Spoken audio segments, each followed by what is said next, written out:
Assalamualaikum warahmatullahi wabarakatuh.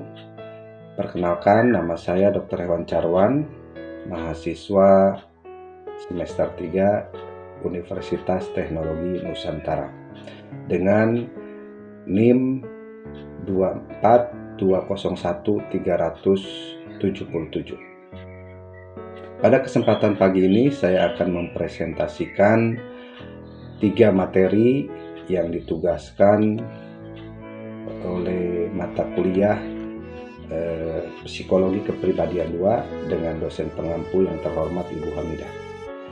Untuk materi yang pertama yaitu menjelaskan tentang teori-teori humanistik atau eksistensial, yaitu teori person-centered dari Roger. Kemudian materi yang kedua yang akan dijelaskan yaitu teori humanistik eksistensial, yaitu teori holistik dinamik dari Maslow, dan yang terakhir mengenai kepribadian dan budaya. Baik, untuk yang pertama tentang teori-teori humanistik eksistensial dari teori person-centered dari Roger. Ada 4 poin yang akan dijelaskan mengenai teori person-centered dari Roger. Yang pertama yaitu biografi Carl Roger. Roger memiliki nama lengkap Carl Ransom Roger, dan dia hidup di antara tahun 1902 hingga 1987. Dia lahir di Oak Park, Illinois pada tanggal 8 Januari 1902 di sebuah keluarga besar tradisional yang cukup harmonis di daerah pertanian. Sebenarnya Roger pada awalnya berminat pada ilmu pertanian, sehingga ia pun belajar pertanian di Universitas Wisconsin. Dan setelah lulus pada tahun 1924, ia masuk ke Union Theology Seminary di Big Apple. Dan selama masa studinya, ia juga menjadi seorang pastor di sebuah gereja kecil. Dan pada tahun 1927, Roger bekerja di Institute for Child Guidance dan menggunakan psikoanalisa Freud dalam terapinya, meskipun sebenarnya ia sendiri tidak begitu menyetujui tentang teori Freud tersebut.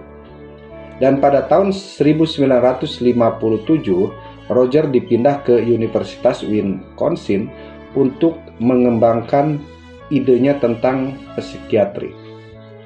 Dan setelah mendapat gelar dokter, Roger menjadi profesor psikologi di Universitas Negeri Ohio. Perbedaan teori yang didapatnya justru membuatnya menemukan benang merah yang kemudian dipakai untuk mengembangkan teori Roger itu sendiri. Dan kontribusi utama tentang teori Roger ini yang pertama yaitu pengembangan terapi yang berpusat pada klien, kemudian yang kedua penekanan pada empati penerima dan keaslian dalam terapi. Yang ketiga pengaruh signifikan pada psikologi humanistik, dan yang terakhir yaitu penerapan teori-teori pada berbagai situasi termasuk penindasan politik dan konflik nasional. Poin yang kedua yaitu teori person-centered. Jadi teori Roger ini didasarkan pada suatu daya hidup yang disebut kecenderungan aktualisasi. Jadi kecenderungan aktualisasi tersebut diartikan sebagai motivasi yang menyatu dalam setiap diri makhluk hidup yang bertujuan untuk mengembangkan seluruh potensi semaksimal mungkin. Jadi makhluk hidup itu bukan hanya bertujuan untuk bertahan hidup, tetapi ingin memperoleh apa yang terbaik bagi keberadaannya. Poin yang ketiga yang akan dijelaskan mengenai aplikasi teori person-centered.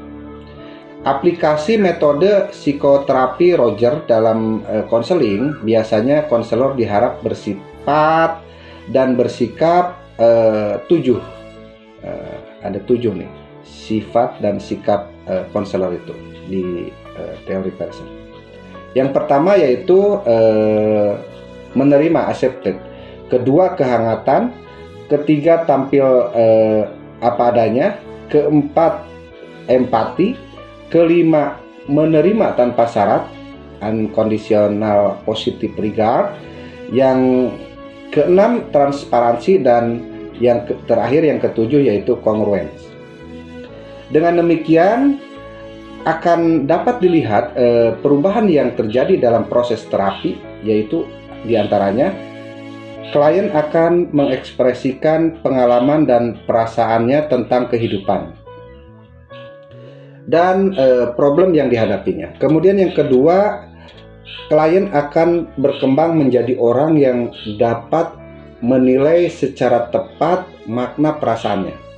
Yang ketiga, klien mulai merasakan self-concept antara dirinya dan pengalaman mereka. Yang keempat, klien sadar penuh akan perasaan yang mengganggu. Dan yang kelima, klien mampu mengenal konsep diri dengan terapi yang tidak mengancam. Yang keenam, klien terapi itu dilanjutkan dengan konsep dirinya menjadi kongruen. Jadi mereka mengembangkan kemampuan dengan pengalaman yang dibentuk oleh unconditional positive regard. Mereka akan mengevaluasi pengalaman-pengalamannya sehingga mampu berelasi sosial dengan baik, dan mereka menjadi positif dalam menghargai dirinya sendiri. Kemudian poin yang keempat yaitu kritik terhadap Roger. Teori Carl Roger ini memang mendapat begitu banyak pujian. Dan yang kelima, klien mampu mengenal konsep diri dengan terapi yang tidak mengancam. Yang keenam, klien terapi itu dilanjutkan dengan konsep dirinya menjadi kongruen. Jadi mereka mengembangkan kemampuan dengan pengalaman yang dibentuk oleh unconditional positive regard. Mereka akan mengevaluasi pengalaman-pengalamannya sehingga mampu berelasi sosial dengan baik, dan mereka menjadi positif dalam menghargai dirinya sendiri. Kemudian poin yang keempat yaitu kritik terhadap Roger. Teori Carl Roger ini memang mendapat begitu banyak pujian, tetapi juga mendapat beberapa kritik. Yang pertama, kelebihan fokus pada individu, kritiknya itu. Jadi teori Roger terlalu berfokus pada pengalaman individu dan mengabaikan faktor-faktor sosial, budaya, dan politik yang dapat mempengaruhi perkembangan dan kesejahteraan seseorang. Kemudian kritik yang kedua yaitu kurangnya penekanan pada perilaku. Teori Roger ini terlalu fokus pada pengalaman subjek dan kurang memberikan perhatian pada perilaku kognitif dan aspek biologi dalam perkembangan kepribadiannya. Jadi untuk kritik yang ketiga yaitu idealitas dan realitas. Nah, konsep klien ideal dalam teori Roger terlalu idealis dan tidak realistis, sehingga tidak semua orang mampu mencapai kondisi ideal yang dijelaskan oleh Roger. Yang keempat, kurangnya kejelasan dalam konsep.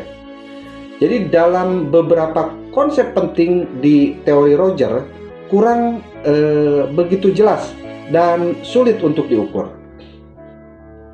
seperti kesadaran penuh, kemudian keaslian, dan pengalaman subjektif. Kemudian kritik yang kelima yaitu keterbatasan penerapan. Terapi berpusat pada klien itu kurang begitu efektif untuk semua jenis masalah psikologi, terutama masalah yang berkaitan dengan gangguan psikis yang berat. Kritik yang keenam yaitu kurangnya panduan praktis. Jadi teori Roger ini kurang menjelaskan langkah-langkah praktis yang bisa digunakan oleh terapis dalam menerapkan terapi berpusat pada klien. Dan yang terakhir yaitu adanya resiko terapis. Terapi berpusat pada klien dapat menyebabkan terapis mengalami kelelahan emosional dan burnout, gitu. Meskipun teori-teori Roger ini mendapatkan kritik, tetapi teori Roger ini memiliki pengaruh yang begitu besar dalam psikologi dan praktik klinis. Namun penting untuk mengingat bahwa teori Roger bukanlah teori yang sempurna dan memiliki batasan dalam penerapannya. Jadi kritik yang dikemukakan dapat menjadi bahan refleksi dan pembelajaran bagi para terapis untuk memahami keterbatasan teori Roger dan mengembangkan pendekatan terapi yang lebih lengkap dan efektif. Untuk soal yang kedua, materi yang akan dijelaskan yaitu teori humanistik eksistensial, yaitu teori holistik dinamik dari Maslow. Ada 4 poin juga yang akan dijelaskan di materi kedua ini. Yang pertama yaitu biografi Abraham H. Maslow. Jadi Abraham Maslow, atau lebih terkenal dengan Bapak Psikologi Humanistik, itu lahir pada tanggal 1 April 1908 di Manhattan, New York. Beliau merupakan tokoh penting dalam aliran psikologi humanistik karena dikenal sebagai sebutan ayah spiritual. Jadi psikologi humanistik, Maslow memiliki perjalanan hidup yang penuh dengan pengaruh dan inspirasi. Kemudian biografi Maslow ini akan dijelaskan mengenai masa kecil yang tidak begitu menyenangkan. Karena Maslow adalah anak tertua dari 7 bersaudara yang tumbuh dalam lingkungan yang kurang begitu menyenangkan. Masa kecilnya dipenuhi dengan perasaan kesepian dan inferioritas. Untuk mengatasi hal ini, ia banyak membaca buku dan mendedikasikan dirinya untuk belajar. Perjalanan pendidikan Maslow ini memulai pendidikan tingginya di Cornell University, namun merasa asing dan kurang tertarik dengan psikologi saat itu. Ia kemudian pindah ke University of Wisconsin, di mana ia menemukan pendekatan psikologi yang lebih sesuai dengan minatnya. Dan beliau meraih gelar PhD pada tahun 1934. Pengaruh peristiwa. Maslow awalnya tertarik pada behaviorisme Watsonian.